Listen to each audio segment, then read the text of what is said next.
Hello friends, welcome to my channel. ಇವತ್ತಿನ ವಿಡಿಯೋದಲ್ಲಿ ಬ್ಲೌಸ್ನ ಪಟ್ಟಿ ಯಾವ ಥರ ಸ್ಟಿಚಿಂಗ್ ಮಾಡೋದು ಅಂತ ನೋಡೋಣ. ಪಟ್ಟಿ ಸ್ಟಿಚಿಂಗ್ ಮಾಡಲು ಈ ಥರ ಒಂದು ಪಟ್ಟಿಯನ್ನು ಕಟಿಂಗ್ ಮಾಡ್ಕೋಬೇಕು. ಇಲ್ಲಿ ಎರಡಿದೆ ನೋಡಿ, 2 ಪೀಸ್ ಬರುತ್ತೆ. ಇದರ ಜೊತೆಗೆ ಇದು ಬ್ಲೌಸಿನ ಬಟ್ಟೆ, ಆಮೇಲೆ ಇದು ಲೈನಿಂಗ್ ಕ್ಲಾತ್, ಆಮೇಲೆ ಇದು ಲೈನಿಂಗಲ್ಲೇ ಎಕ್ಸ್ಟ್ರಾ, ಇದು ಸ್ಟಿಫ್ನೆಸ್ಗೋಸ್ಕರ ಎಕ್ಸ್ಟ್ರಾ ಬಟ್ಟೆ ತಗೊಂಡಿದ್ದೀನಿ. ಇಲ್ಲಿ ಫಸ್ಟು ಇಲ್ಲಿ ಕರೆಕ್ಟ್ ಸೈಡು ರಾಂಗ್ ಸೈಡ್ ನೋಡ್ಕೋಬೇಕು. ಇದು ಬ್ಲೌಸಿನ ಕರೆಕ್ಟಾಗಿರೋ ಸೈಡು. ಇದನ್ನು ಈ ಥರ ಮಾರ್ಕ್ ಮಾಡ್ಕೋಬೇಕು. ಇಲ್ಲಾಂದರೆ ನಮಗೇನಾಗುತ್ತೆ ಅಂದರೆ ಆ ಕಡೆ ಈ ಕಡೆ ವ್ಯತ್ಯಾಸ ಬಂದುಬಿಡುತ್ತೆ, ಉಲ್ಟಾ ಪಲ್ಟಾ ಆಗಿಬಿಡುತ್ತೆ. ನೋಡಿ, ಇಲ್ಲಿ ಮೇನ್ ಬ್ಲೌಸ್ ಬಟ್ಟೆನ ಇಲ್ಲಿ ಇಟ್ಕೊಂಡು ಅದ್ರ ಮೇಲೆ ಲೈನಿಂಗ್ ಬಟ್ಟೆನ ಈ ಥರ ಇಟ್ಕೋಬೇಕು. ಈಗ ಇಲ್ಲಿ ಎಕ್ಸ್ಟ್ರಾ ಇನ್ನೊಂದು ಪೀಸ್ ಕೊಟ್ಟಿದ್ನಲ್ವ, ಇದಕ್ಕೇನು ನಾನು ಈ ಥರ ಶೇಪ್ ಕೊಟ್ಟಿಲ್ಲ. ನೋಡಿ, ಇಲ್ಲಿ ಬ್ಲೌಸಲ್ಲಿ ಪಟ್ಟಿ ಪೀಸ್ ಬರುತ್ತಲ್ಲ, ಆ ಥರ ಶೇಪ್ ಕೊಟ್ಟಿಲ್ಲ. ಸುಮ್ಮನೆ ಎಕ್ಸ್ಟ್ರಾ ಒಂದು ಬಟ್ಟೆ ಪೀಸನ್ನು ತಗೊಂಡಿದ್ದೀನಿ. ಇದು ಲೈನಿಂಗ್ ಬಟ್ಟೆಲೇ ಇರುತ್ತಲ್ವ, ಆ ಬಟ್ಟೆನ ತಗೋಬೇಕು. ಇದನ್ನು ಕೆಳಗಡೆ ಇಟ್ಟು ಈ ಥರ ಮೇಲ್ಗಡೆ ಲೈನಿಂಗ್ ಬಟ್ಟೆ, ಮೇಲ್ಗಡೆ ಲೈನಿಂಗಲ್ಲಿ ಕಟ್ ಮಾಡಿರೋದು, ಆಮೇಲೆ ಇದು ಬ್ಲೌಸಿನ ಬಟ್ಟೆ, ಇಲ್ಲಿ ಕೆಳಗಡೆ ಲೈನಿಂಗ್ನ ಎಕ್ಸ್ಟ್ರಾ ಬಟ್ಟೆ, ಈ ಥರ ಮೂರನ್ನು ಈ ಥರ ಇಟ್ಕೋಬೇಕು. ಈ ಥರ ಇಟ್ಕೊಂಡು ಈಗ ಸ್ಟಿಚ್ ಮಾಡ್ಕೊಳ್ಳೋಣ.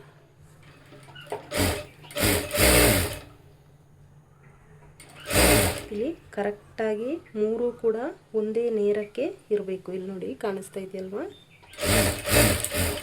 ಈಗ ಇದು ಸ್ಟಿಚ್ ಆಗಿದೆ ಅಲ್ವಾ? ಈಗೇನು ಮಾಡಬೇಕು ಅಂದರೆ ಇನ್ನೊಂದು ಪೀಸನ್ನು ಈ ಥರ ತಗೋಬೇಕು. ಇಲ್ಲಿ ತಗೊಂಡಿದ್ದೀನಿ. ಈಗ ಇದು ಈ ಕಡೆ ಇದೆಯಲ್ವಾ, ಈ ಡಿಸೈನು, ಈ ಶೇಪು. ಈಗ ನಾವೇನು ಮಾಡಬೇಕು ಅಂದರೆ ನೆಕ್ಸ್ಟು ಇದೇ ಥರ ಫಸ್ಟ್ ಇಲ್ಲಿ ಹೆಂಗೆ ಇಟ್ಟಿದ್ದೀವಿ ಹಂಗೆ ಲೈನಿಂಗ್ ಬಟ್ಟೆ, ಎಕ್ಸ್ಟ್ರಾ ಬಟ್ಟೆ, ಆಮೇಲೆ ಇದ್ರ ಮೇಲೆ ಬ್ಲೌಸ್ ಪೀಸು, ಮೇನ್ ಫ್ಯಾಬ್ರಿಕ್ಕು, ಆಮೇಲೆ ಇದಕ್ಕೆ ಆಪೋಸಿಟ್ಟಾಗಿ ಇದನ್ನು, ಈ ಶೇಪ್ಗೆ ಆಪೋಸಿಟ್ಟಾಗಿ ಶೇಪನ್ನು ಇಟ್ಕೋಬೇಕು. ನಾವು ಇದನ್ನು ಇಟ್ಕೋಬಾರ್ದು, ಗೊತ್ತಾಯ್ತಲ್ವಾ? ಇದನ್ನು ಎರಡೂ ಕೂಡ ಆಪೋಸಿಟ್ಟಾಗಿ ಈ ಕಡೆ ಮುಖ ಕಾಣಂಗಿರಬೇಕು, ಅಭಿಮುಖವಾಗಿ. ಆವಾಗ ಮಾತ್ರ ನಾವು ಬ್ಲೌಸು ಸ್ಟಿಚ್ ಮಾಡುವಾಗ ಕರೆಕ್ಟಾಗಿ ಇದಕ್ಕೆ ಪಟ್ಟಿಯನ್ನು ಜಾಯಿಂಟ್ ಮಾಡಲಿಕ್ಕೆ ಆಗುತ್ತೆ.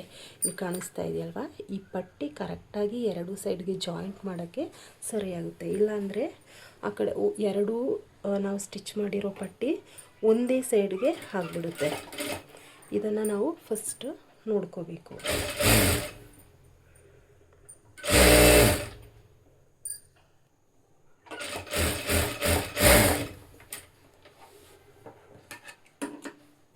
ನೋಡಿ, ಇಲ್ಲಿ ಎಕ್ಸ್ಟ್ರಾ ಇರೋ ಕ್ಲಾತನ್ನು ಕಟ್ ಮಾಡ್ಕೋತಾ ಇದ್ದೀನಿ. ಈಗ ಇಲ್ಲಿ ಕಟ್ ಮಾಡ್ತಾ ಇದ್ದೀನಿ. ಈಗ ಇದನ್ನು ಏನು ಮಾಡಬೇಕಂದ್ರೆ ಈ ಥರ ತಗೊಳ್ಳಿ, ಆಮೇಲೆ ಇದನ್ನು ಈ ಥರ ಮಾಡ್ಕೋಬೇಕು. ಈ ಥರ ಮಾಡಿ ಇಲ್ಲಿಂದ ಈ ಥರ ಸ್ಟಿಚ್ ಹಾಕ್ಕೋಬೇಕು.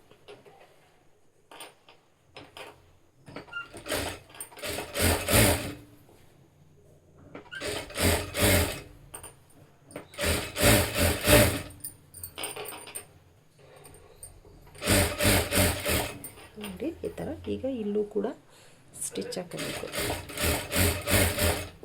ಈಗ ಇದಾಗಿದೆಯಲ್ವಾ? ಈಗ ಇದನ್ನು ಈ ಥರ ಹಾಕ್ಕೊಳ್ಳೋಣ. ಈ ಥರ ಫೋಲ್ಡ್ ಮಾಡಿ ಇಲ್ಲಿ ಪುನಃ ಇಲ್ಲಿಂದ ಸ್ಟಿಚ್ ಹಾಕ್ಕೋಬೇಕು. ಈ ಥರ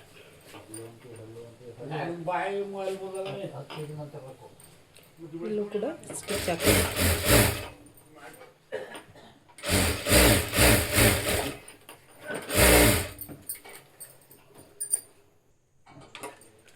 ಈಗ ಪಟ್ಟಿ ಕಟ್ಟಿಂಗ್ ಆಗಿದೆ. ಎಕ್ಸ್ಟ್ರಾ ಇರೋ ಬಟ್ಟೆನೆಲ್ಲ ಈಗ ಕಟ್ಟಿಂಗ್ ಮಾಡ್ಕೊಳ್ಳೋಣ.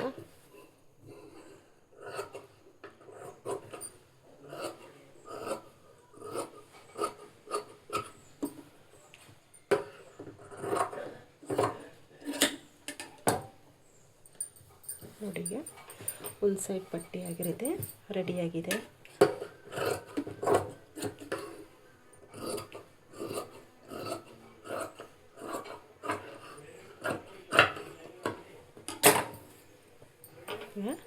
ಇಲ್ಲಿ ನೋಡಿ ಎರಡೂ ಕಡೆ ಪಟ್ಟಿ ಪೀಸ್ ರೆಡಿಯಾಗಿದೆ. ಈಗ ಇದನ್ನು ಈ ಥರ ಇಟ್ಕೊಂಡು ನೋಡಬೇಕು ಕರೆಕ್ಟಾಗಿದೆ. ಒಂಚೂರು ವ್ಯತ್ಯಾಸ ಬಂದಿರುತ್ತೆ. ಇಲ್ಲಿ ನೋಡಿ ಇದು ಸ್ವಲ್ಪ ಜಾಸ್ತಿ ಇದೆ. ನಾನೇನು ಮಾಡ್ತೀನಿ ಅಂದರೆ ಇಲ್ಲಿ ಒಂಚೂರು ಕಟ್ ಮಾಡ್ತೀನಿ. ಇಲ್ಲಿ ನೋಡ್ಕೊಂಡು ಕಟ್ಟಿಂಗ್ ಮಾಡ್ಕೋಬೇಕು ನೋಡಿ.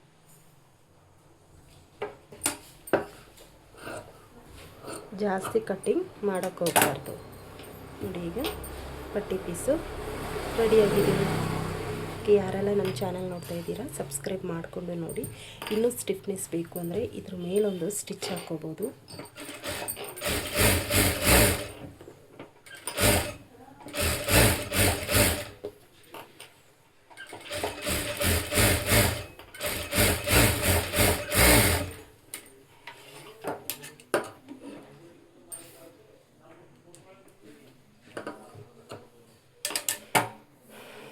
ಓಕೆ ಫ್ರೆಂಡ್ಸ್, ಈಗ ಪಟ್ಟಿ ರೆಡಿಯಾಗಿದೆ ನೋಡಿ. ನನ್ನ ಹೊಸ ಚಾನಲು ಯಾರೆಲ್ಲ ನೋಡ್ತಾ ಇದ್ದೀರಾ ಸಬ್ಸ್ಕ್ರೈಬ್ ಮಾಡಿಕೊಂಡೆ ನೋಡಿ. Thank you.